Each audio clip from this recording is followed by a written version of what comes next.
Assalamualaikum warahmatullahi wabarakatuh. Kali ini saya akan menjelaskan tentang materi revenue atau pendapatan. Jadi, pendapatan itu diatur di dalam PSAK nomor 23 tentang pendapatan. Tetapi di tahun 2020, PSAK nomor 23 diganti dengan PSAK nomor 72. Perlu kita ketahui bahwa pendapatan itu termasuk bagian dari penghasilan. Di sini saya akan menjelaskan pengertian penghasilan terlebih dahulu. Jadi, penghasilan adalah setiap peningkatan manfaat ekonomis dalam satu periode tertentu yang ditandai dengan adanya aliran kas masuk, kemudian peningkatan aset lain selain kas, kemudian dan atau penurunan liabilitas. Kemudian yang akan meningkatkan ekuitas perusahaan dan bukan berasal dari kontribusi pemegang saham. Itu adalah pengertian dari penghasilan. Nah, penghasilan ini terbagi menjadi dua, yaitu ada pendapatan dan ada keuntungan. Jadi di sini kita akan belajar tentang pendapatan. Yang dimaksud pendapatan itu sendiri adalah setiap kenaikan manfaat ekonomis dalam satu periode tertentu yang ditandai dengan aliran kas masuk, kemudian peningkatan aset lain selain kas, dan atau penurunan liabilitas yang berasal dari aktivitas utama perusahaan, yang akan meningkatkan ekuitas perusahaan dan bukan berasal dari kontribusi pemegang saham.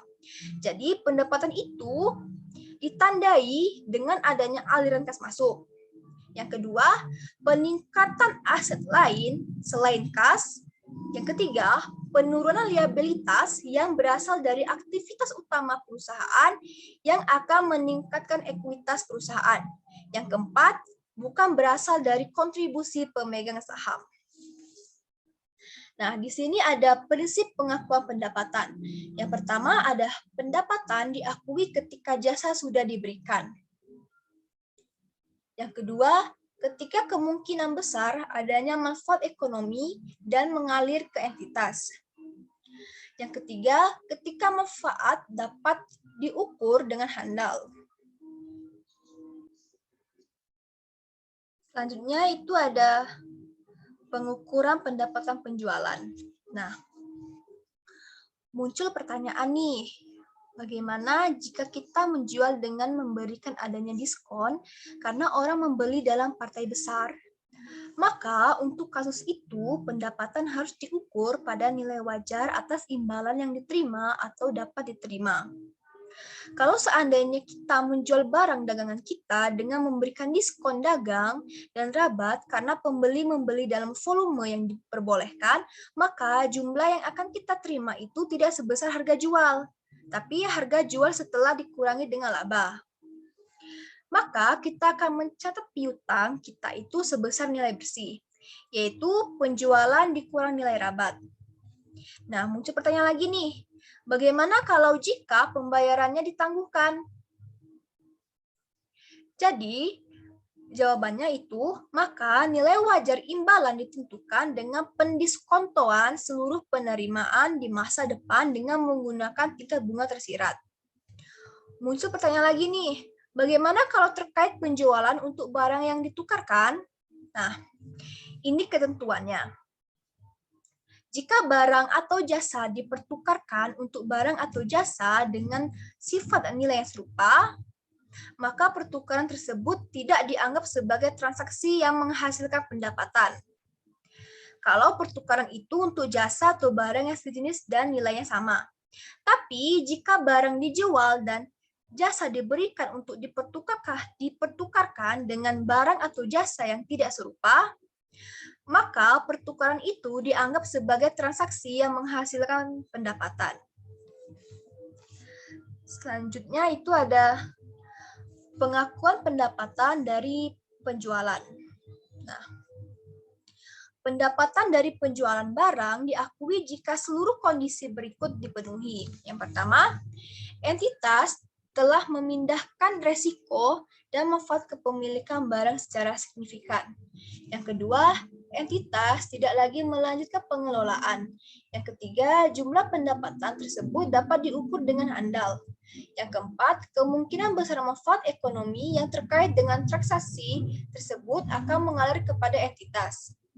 Yang kelima, biaya yang terjadi atau akan terjadi sehubungan transaksi tersebut dapat diukur dengan handal.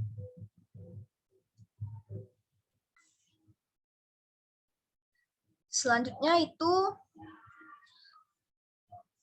penjualan tagih dan tahan atau bill and hold. Nah, penjualan tagih dan tahan itu adalah pengiriman ditunda atas permintaan pembeli, tetapi pembeli memperoleh hak milik atas barang dan penerima tagihan. Jadi, penjualan tagih dan tahan ini ketika pengiriman itu ditunda, tetapi perusahaan itu atau pembeli itu memperoleh hak milik atas barang. Itu untuk penjualan tagih dan tahan atau bill and hold. Selanjutnya itu ada hak pengembalian oleh pembeli. Nah, jika terdapat ketidakpastian mengenai kemungkinan pengembalian atas barang, maka pendapatan diakui ketika pengiriman telah secara resmi diterima oleh pembeli atau barang telah dikirimkan dan jangka waktu untuk penolakan telah berlalu. Tapi kalau kita sebagai penjual meyakini bahwa barang itu ada kemungkinan dikembalikan oleh pembeli, maka kita harus menunda pengakuan sampai jangka waktu untuk penolakan itu telah berlalu. Selanjutnya itu ada penjualan cicilan. Pada penjualan cicilan ini, pendapatan yang terkait dengan harga penjualan tidak termasuk bunga diakui pada tanggal penjualan. Harga jual adalah nilai kini dari imbalan ditentukan dengan mendiskontokan cicilan piutang pada suku bunga tersirat. Itulah materi singkat yang dapat saya sampaikan. Jika ada salah kata, saya mohon maaf. Wassalamualaikum warahmatullahi wabarakatuh.